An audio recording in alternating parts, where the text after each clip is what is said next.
Hello everyone, welcome to Nazia forum.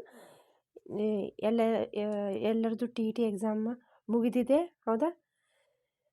ಇವತ್ತು ನಾನು T E T 2025 Kannada ಸಂಭವನೀಯ ಉತ್ತರಗಳನ್ನು ಹೇಳ್ತೀನಿ, ಹೌದಾ?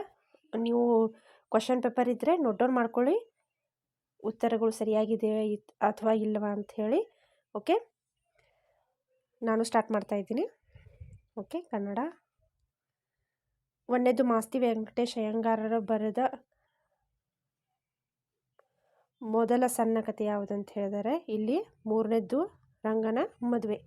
ಮಾಸ್ತಿ ವೆಂಕಟೇಶ್ ಅಯ್ಯಂಗಾರವರ ಕಾವ್ಯನಾಮ ಶ್ರೀನಿವಾಸ. ಮಾಸ್ತಿಯವರ ಬರೆದ ಸುಬ್ಬಣ್ಣ ನಿಳ್ಗತೆಯು ಹಿಂದಿರುವ ಕಥಾ ವಿಷಯ ಸಂಗೀತಗಾರನ ಜೀವನ.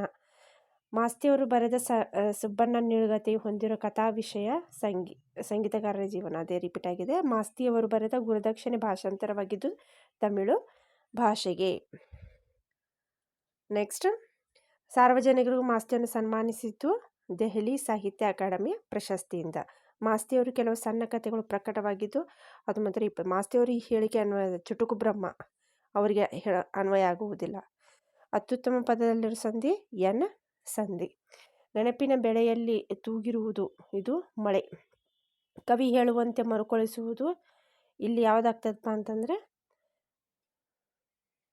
ಆನಂದ. ಮತ್ತೆ ಬರಬಾರದೆ ಇಲು ಹಿಗ್ಗೆರದ ಹಳಗಾಲವಾಗ್ತದೆ.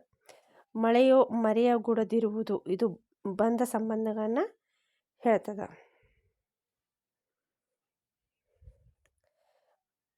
ಮಳೆಯು ಜೀವ ಜೀವಾಳವು ಇದು ಕಲುಕಿದೆ. ಸುಖ ದುಃಖ ಎನ್ನುವುದು ಜೋಡು ನುಡಿ.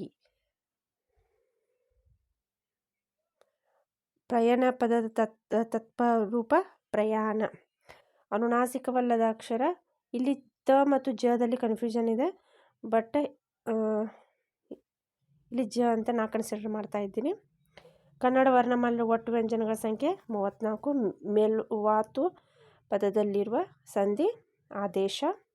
ವೃದ್ಧಿ ಸಂಧಿಗೆ ಉದಾಹರಣೆ ಅಷ್ಟೈಶ್ವರ್ಯ. ಶಬರಿ ಧ್ಯಾನದಲ್ಲಿ ತೊಡಗಿ ರಾಮನ ದರ್ಶನ ಕಾದಿದ್ದಳು. ಇಲ್ಲಿ ರಾಮನ.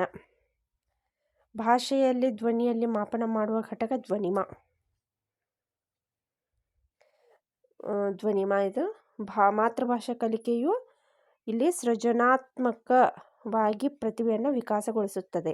ಉಚ್ಚಾರಣೆ ದೋಷಕ್ಕೆ ಕಾರಣವಲ್ಲ. ನಿರಂತರವಾಗಿ ವಾಕ್ಯವನ್ನು ಉಚ್ಚರಿಸುವ ಅಭ್ಯಾಸ. ಭಾಷಾ ಪ್ರಯೋಗಾಲಯ ಪ್ರಧಾನ ನಿಯಂತ್ರಕ ಮೇಲ್ವಿಚಾರಕ ಭಾಷಾ ಶಿಕ್ಷಕ. ಬೋಧನೋಪಕರಣ ಶ್ರಾವ್ಯ ಉಪಕರಣ ರೇಡಿಯೋ ಮತ್ತು ಧ್ವನಿ ಸುರುಳಿ. ಉಪನ್ಯಾಸ ವಿಧಾನಕ್ಕೆ ಉದ್ದೇಶಗಳ ಸಂಬಂಧಿತ ಸೂಕ್ತವಲ್ಲದ ಹೇಳಿಕೆ ಯಾವುದಪ್ಪ ಅಂತಂದರೆ ಸಂಕ್ಷಿಪ್ತ ಮಾಹಿತಿ. ಉಪನ್ಯಾಸ ಅಂದರೆ ಎಕ್ಸ್ಪ್ಲನೇಷನ್ ಮೆಥಡ್ ಇರ್ತದೆ, ಸಂಕ್ಷಿಪ್ತ ಮಾಹಿತಿ ನೀಡಲಿಕ್ಕೆ ಸಾಧ್ಯನೇ ಇಲ್ಲ. ಅಲ್ಲಿ ಲಿಖಿತ ಪರೀಕ್ಷೆ ನ್ಯೂನ್ಯತೆ ನಕಲು ಮಾಡುವ ಸಾಧ್ಯತೆ ಇದೆ ಲಿಖಿತ ಪರೀಕ್ಷೆಯಲ್ಲಿ.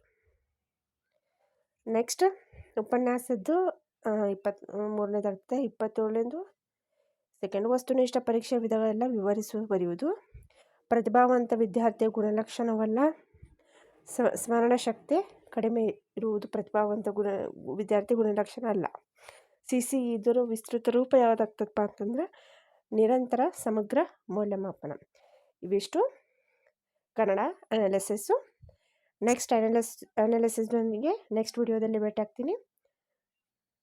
ಧನ್ಯವಾದಗಳು.